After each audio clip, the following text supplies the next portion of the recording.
Season 4 of Buffy the Vampire Slayer usually doesn't rank very high in the Buffy fandom. It's not all the way at the bottom, but most fans place it somewhere in the lower middle. There's a very clear division between seasons 1 and 3, the high school years, and seasons 5 and 7, the adult years. Season 4 is the neglected middle child. It really tries, but it gets ignored. Like many Buffy fans, I've rewatched the show many times, and on every rewatch, I've come to appreciate season 4 more and more. So I thought I would make a video to explain why I think this season is underappreciated and why season 4 is my comfort season.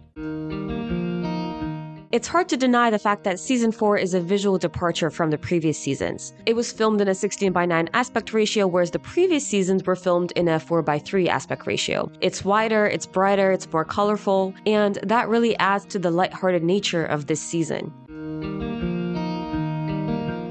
Season 4 includes most of the show's fan-favorite characters. First, we get Anya. Anya was first introduced in Season 3, but she doesn't really join the cast until Season 4. And Season 4, I think, is where she really shines. Anya was a wave replacing Cordelia in the later seasons, and while Cordelia is sorely missed on the show, Anya was a good addition. It did take me some time to fall in love with Anya, but after many rewatches, I've come to really appreciate the complexities of her character, and in Season 4, she's pure comedy and she works really well with the group. Season 4 is also the season where Spike becomes a regular. Much like Anya, Spike is there for comic relief, and I personally love Spike in this role. James Marsters does such a good job of playing this bitter, sassy, dramatic vampire, and I think that Spike in a comedic role is some of the strongest aspects of his personality. We also get Oz in the beginning of the season, and Oz is personally my favorite character. This is the season where he gets the most development, and we actually delve into his struggles with his identity. Oz does leave in season 4, but we then get the introduction of Tara, who is another fan favorite. We get to watch the evolution of her relationship with Willow in this season.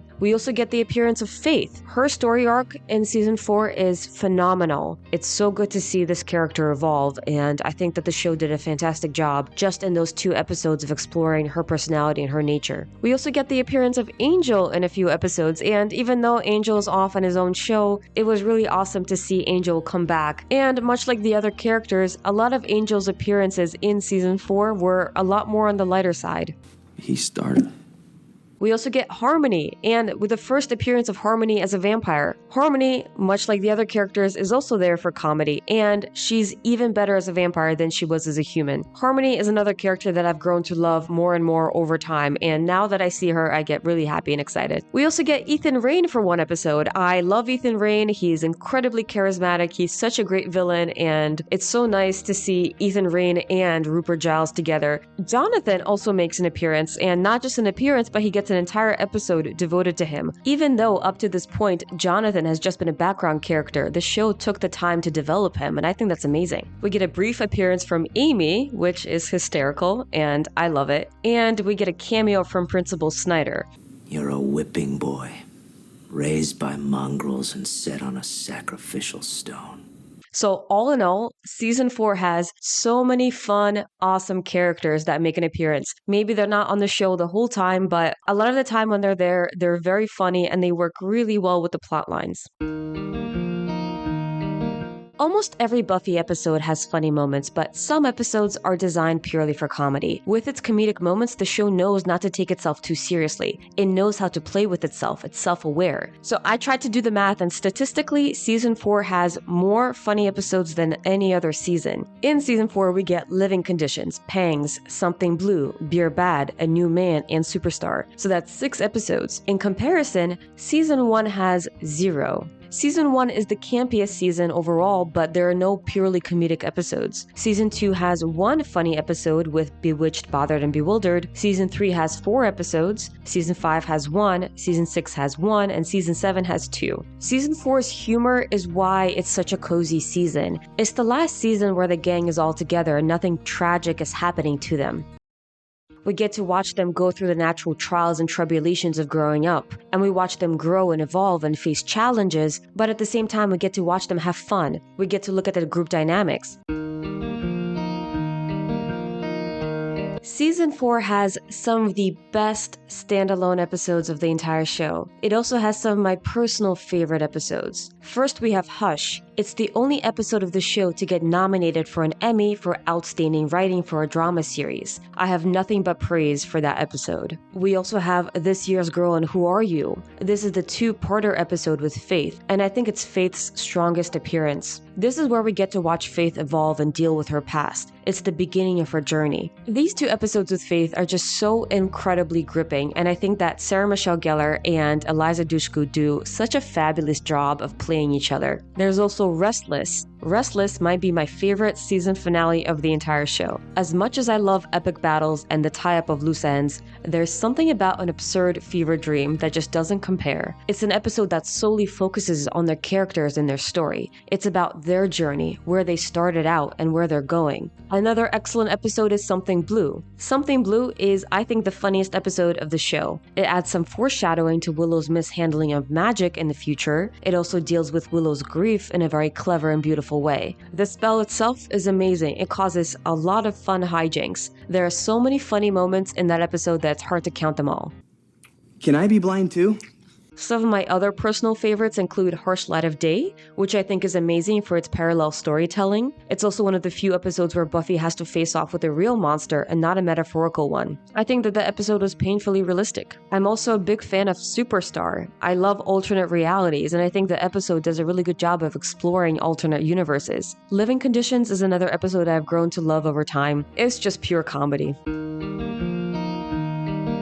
Season 4 explores a lot of interesting themes, such as collectivism versus individualism, separation, change, institutionalism, magic, and technology. Adjusting to change is, I think, one of the biggest themes this season. The setting changes and so do the characters. Everyone feels a little bit lost. Everything is new. Giles is unemployed and he has to figure out what he wants to do with his life. Xander is also unemployed and he's going through different jobs. He's not going to school. Willow starts exploring her sexuality. Spike is going through a significant change with the inability to bite people. Buffy is adjusting to her new environment and adjusting to college. And as a result, the Scoobies experience separation, which is a natural consequence of people going off to college and life changing. We as the audience are also going through this adjustment with the Scoobies. We have to get used to the new setting along with Buffy. The season finale is just about the main four. And that's what I kind of love about the finale. In the Yoko Factor and in Primeval, what we're really exploring are group dynamics. I think that the biggest battle in the group is not what happens in the initiative, but what happens at Giles' house. And I love how this buildup of their separation reaches this climax in Primeval. In the Yoko Factor, we see how they've fallen apart, but in Primeval, we see how they unite together and combine their powers. So I like the themes that Season 4 is trying to explore because they're very realistic, and they reflect what happens to people as they grow up.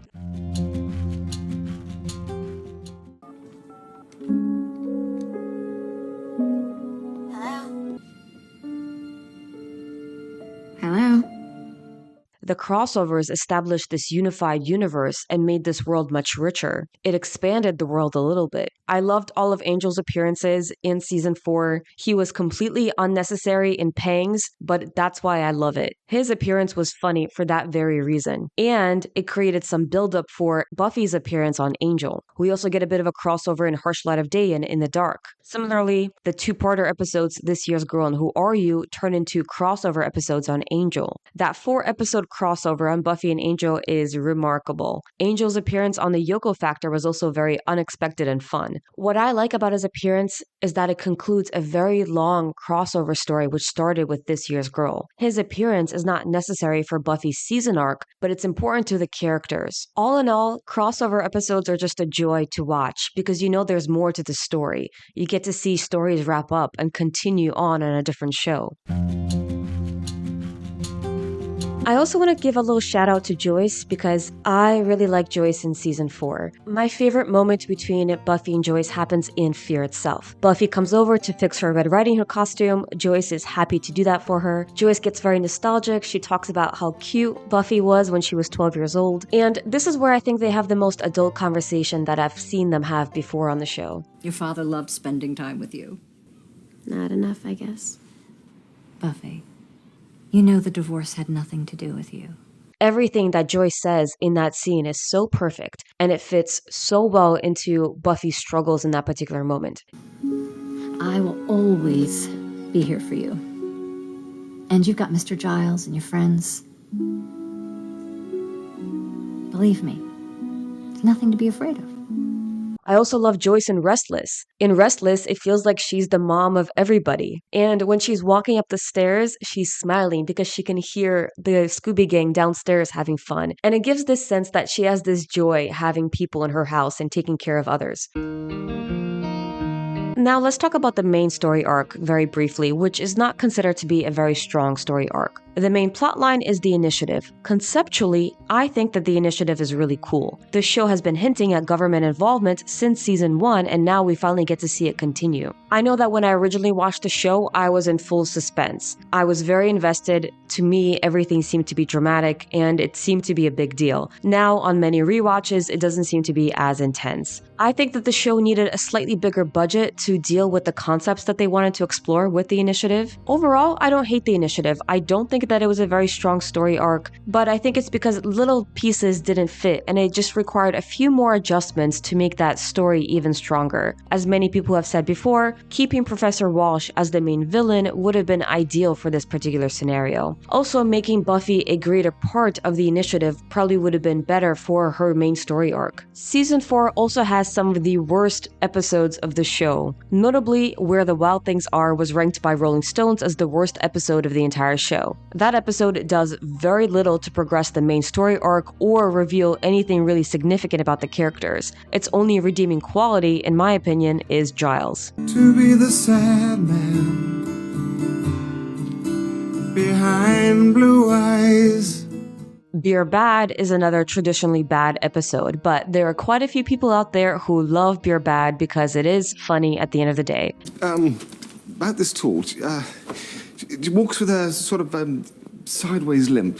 Then we have Doomed, which I think is just a train wreck. I can't defend this one. Well, a little bit. It was nice to see Percy. I'm a little upset that Percy was so mean. All of his character growth appears to be gone, and I really started to like Percy, so that's kind of a shame. But it was funny to see Xander's dynamic with Spike, and Spike dressed in a Hawaiian shirt. Spike and Percy are the redeeming qualities of that episode. So to conclude, when we take the good with the bad, I really think there's more good in season 4 than there is bad. We get to watch the characters that we love go through changes and grow apart and then grow together. We get to watch them explore themselves. We get a ton of funny and lighthearted moments. We get a lot of significant characters that join the main cast. At the end of the day, it is lighthearted, it is funny, and it's still Buffy. And if someone were to ask me what is my comfort show, I would say Buffy season 4.